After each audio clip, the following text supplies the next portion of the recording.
सलमा भट्ट साहबा, ये कितना मुश्किल काम हो गया आखिर, क्यों तयन ही नहीं हो पा रहा कि कौन इसका जिम्मेदार है? मौजूदा हुकूमत ने डाल दी जिम्मेदारी अनवारुल्लाह काकड़ साहब पे। काकड़ साहब कह रहे हैं मैं नहीं हूं, जो फूड सिक्योरिटी के मिनिस्टर थे वो कह रहे हैं हम मेरी जिम्मेदारी नहीं है। आखिर किसकी जिम्मेदारी है?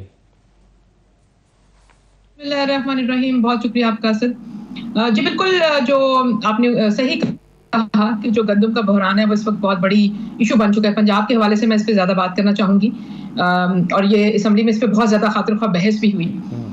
और क्योंकि पंजाब जो है बहुत ज्यादा एग्रीकल्चर बेस्ड इकोनॉमी भी है और पंजाब फूड बास्केट कहा जाता था किसी वक्त में, और उसमें गंदम बहरहाल एक सबसे अहम क्रॉप है और हमारी ज़रूरत भी है। लेकिन बड़ा ही अनफॉर्चुनेट है कि जो गंदम है पिछले दौर में जो इंटरम सेटअप का दौर था उसमें $1 अरब की इंपोर्ट की गंदम, और ये मेरे नज़दीक तो एक क्राइम है इस तरह करना। और उसके बाद ये कि उसको इंपोर्ट करके उसको सारे गोदामों में रख दिया गया है, जिसके लिए आपने गंदम स्टोरेज सारा कंज्यूम कर चुके हैं। हमारे पास इस वक्त गंदम के गोदामों में पैर रखने की जगह नहीं है, वहां पे मजीद गंदम नहीं रखी जा सकती। और इस वक्त हमारी गंदम जो है वो बम्पर क्रॉप है और इसको हमारे पास बफर है, हम सादा अल्फाज में कह सकते हैं। तो ये एक बहरान तो डेफिनेटली क्राइसिस पैदा कर दिया गया है, और जिन लोगों ने इंपोर्ट की और उसमें से अपने पैसे बनाए वो बिल्कुल सरीहन इसका जिम्मेदार है। उन्होंने इस देखिए जो क्रॉप है ना कोई भी, उसके अंदर सबसे ज्यादा इंपॉर्टेंट होता है कि उसकी बर वक्त प्लानिंग करना, उसकी बर वक्त प्रोक्योरमेंट, उसकी उगाई, उसकी कटाई। ये 3-4 मुहर्रिकात होते हैं जो हमारी उस क्रॉप को मैनेज करते हैं, मेंटेन करते हैं, प्राइस कंट्रोल रखते हैं और लोगों के रफ़ाए आमा के लिए उसको अवेलेबल करते हैं। अब इसके अंदर गफलत करना, और हमेशा हमने पिछले माजी पीटीआई के दौर में भी देखा कि गफलत का नतीजा होता था कि हमें गंदम इंपोर्ट करनी पड़ती थी क्योंकि बर वक्त गंदम की प्रोक्योरमेंट ना होती थी, पॉलिसी के अंदर चेंजेस आती थी, नेग्लिजेंस होती थी। सलमा भट्ट साहब, सवाल ये है कि ये जो बहरान चले निगरान हुकूमत ने पैदा किया, आप उस बहरान का हिस्सा नहीं बन गए? क्योंकि अगर आपको मालूम था कि गंदम के गोदामों में तो पाउंड रखने की जगह नहीं है, एक 10 किलो की बोरी रखने की जगह नहीं है, फिर 3900 रुपए गंदम की सपोर्ट प्राइस पंजाब हुकूमत ने अनाउंस कैसे कर दी? खरीदारी जब आपको जरूरत ही नहीं, कर ही नहीं सकते थे आप उसमें? हाँ नहीं, उसमें देखिए हम ये नहीं कर सकते। पंजाब, मैंने आपको पहले बताया कि इसकी मईशत और किसान जो है बहुत बड़ा तबका है। हम ये नहीं कर सकते कि हम अपने छोटे किसान को भी हर चीज के अंदर कुचल कर रख दें, क्योंकि करने वाले माजी में तो ये करके चले गए। वो तो आए, गंदम इंपोर्ट की, पैसा बनाया, वो गए, खाया पिया, 2 आने खर्चा नहीं लगा, वो गए, बाकी अवाम जाए भाड़ में। उनकी तो ये रवैये हैं, उनकी तो ये पॉलिसी है, सामने आ गई आज।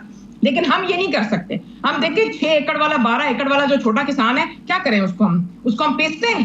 हम इसलिए नहीं आए, हम किसान की, हम अपनी बेहतरी और भलाई के लिए आए हैं। हम वो हुकूमत है जो काम करने आई है, हम वो हुकूमत है नहीं। लेकिन अगर आप 3900 में गंदम खरीद नहीं सकते, चाहे वो 6 एकड़ वाला किसान हो, तो आपने ये कीमत अनाउंस क्यों की है? आप तो 6 एकड़ वाले से भी आपने 3900 में नहीं खरीदी। नहीं, हम सब्सिडी देंगे, हम छोटे किसान को सब्सिडी देंगे, चाहे हम उसको कैश में के कार्ड बताएंगे हम। दूसरी बात है, हम गंदम खरीद भी सकते हैं, गंदम खरीदने में मसला नहीं है। लेकिन अगर हम गंदम खरीद के मजीद सरप्लस में जाके गोदामों में रख देंगे, हमारे यहाँ क्लाइमेट चेंज की वजह से जल्दी बारिशें हो रही है। आपको पता है कि आजकल पंजाब बारिशों की जद में है, तो ये जो सेल आ जाएगी, ये जो सारी गंदम जो है तबाह हो जाएगी अगर हम खरीद के स्टोर कर लेंगे। ये एक और मौसमियाती मसला जो है इसके साथ जुड़ा हुआ है। ठीक है, आप खरीद नहीं सकते मगर आप सब्सिडी देंगे, मगर आपने गंदम की कीमत अनाउंस की। तो कुछ बात मजीद, मतलब मैं इस उलझन का से निकलना चाह रहा था, लेकिन ऐसा लगता है ये तो और उलझन पैदा। किसी एक शख्स को मुर्दे इल्जाम न ठहराया गया या जिम्मेदार का तयन न किया गया और उसको सजा न दी गई इतने बड़े जुर्म की, जैसा कि एहसन इकबाल साहब कह रहे हैं कि माल बनाया गया, हनीफ अब्बासी कह रहे हैं माल बनाया गया, आप लोग कह रहे हैं माल बनाया गया है। अगर इसमें कोई जिम्मेदार का तयन नहीं होता तो इसका क्या मतलब होगा? देखिए असद साहब, इसमें मैं बिल्कुल बताना चाहूंगी कि आपने सुना होगा, डेफिनेटली आपको मालूम होगा कि 2-3 दिन पहले हमारा जो इजलास हुआ मियां मोहम्मद नवाज शरीफ साहब की सरबराही में, उसमें उन्होंने कल सोमवार को प्राइम मिनिस्टर साहब को तलब भी किया और इसी सिलसिले में किया है कि गंदम का जो ये एक क्राइसिस बना हुआ है। और जाहिर बात है, देखिए हम वो लोग नहीं है जो ये बैठकर कहते हैं कि नहीं इससे क्या फर्क पड़ता है। हम तो ये बात मानते हैं, हम तो वो लोग हैं जो खुद ये बात मानते हैं कि हाँ, गंदम का क्राइसिस एक क्राइसिस है और ये वो क्राइसिस है जिससे किसान मुतासर हो रहा है। इसका सदेबाब होना बहुत जरूरी है। इसके साथ खेलने वाले जो लोग हैं माजी में, उनकी निशानदही करना बहुत जरूरी है। इसके ऊपर बिल्कुल, इसके ऊपर कमेटी भी बननी चाहिए, इसका निशानदही भी होनी चाहिए, इसका तयन भी होना चाहिए, इसकी रोकथाम भी होना चाहिए और कमेटी बन गई तो फिर तो शायद काम नहीं हो, मतलब फिर तो, क्योंकि फिर तो गया हाथ से मामला। देखिए फिर आप मेरी बात मान लेंगे, अगर मैं कहूंगी फलां बंदा कसूरवार है, आप मान लेंगे मेरी बात? ऐसे नहीं होता। कोई एक बंदा उठ के तो किसी के ऊपर इल्जाम लगा के उसको कटहरे में लाकर सजा तो नहीं दिलवा सकता ना। हम इसको आर्बिट्रेरी तो वैसे वज़ीर आज़म शहबाज शरीफ साहब का एक्शन लेने के लिए जरूरी है कि उनको कोई तलब करे, और फिर वैसे भी सवाल ये पैदा होता है कि नवाज शरीफ साहब किस हैसियत में वज़ीर आज़म पाकिस्तान को तलब कर रहे हैं? जी बिल्कुल, नवाज शरीफ कर सकते हैं। नवाज शरीफ जो है वो अपनी हमारी पार्टी के कायद हैं, और वजीर आजम जो है उसका ताल्लुक हमारी पार्टी से। और अगर हमारी पार्टी के सदर तो नहीं है वो, क्या वजीर आजम होता नहीं है उनके पास कोई भी पार्टी का। अगर एक मिनट मेरी बात मुकम्मल होने दें। अगर मेरी पार्टी का जो कायद है और मेरी पार्टी का ही जो सदर वो वजीर आजम है, और हमारे मुल्क की जो अवाम या प्रॉब्लम है, और उस प्रॉब्लम को हल करने के लिए हम अगर पार्टी मुशावरत करके और अपनी पार्टी के सदर को बुलाते हैं और उनसे अगर हम ये पूछते हैं मुशावरत का बात तो ठीक है, आपने अभी खुद अल्फाज इस्तेमाल किए कि नवाज शरीफ ने शहबाज शरीफ को तलब कर लिया है, प्राइम मिनिस्टर को तलब कर लिया, तो मैं चौंका कि वज़ीर आज़म को कैसे तलब किया जा सकता है? अदालत तलब कर सकती है। जी मैं रिपीट करती हूं कि कायद नवाज शरीफ ने सदर शहबाज शरीफ को तलब किया है। कोई एतराज?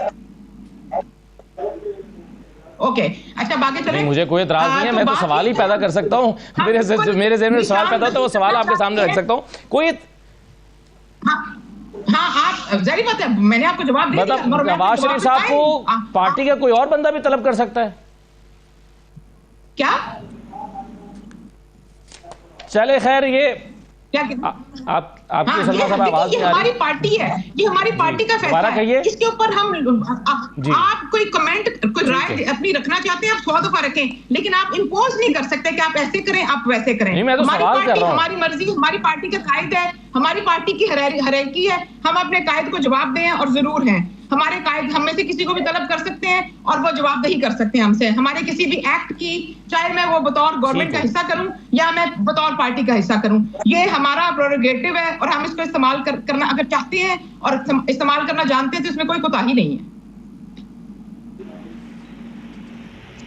नवाज शरीफ साहब के पास कोई आईनी ओहदा नहीं है, मेरा तो इतना सा सवाल था आपको। चलिए खैर, हम एक और मामले की तरफ एक और तरफ निकल गए। जी सायरा बानो साहब। असद भाई, मैंने कब कहा है कि आईन के आर्टिकल निकालने के तहत नवाज शरीफ साहब ने शहबाज शरीफ को बुलाया? मैं तो कह रही हूँ कि कायद पार्टी ने सदर पार्टी को बुलाया है, तलब किया है। सदर आरिफ बात करें तो उनको ऐसे ऐसे अलकाबात दिए जाते थे, किस हैसियत में? वो मुल्क के सदर है, पीटीआई का सदर थोड़ी है, ये है वो है।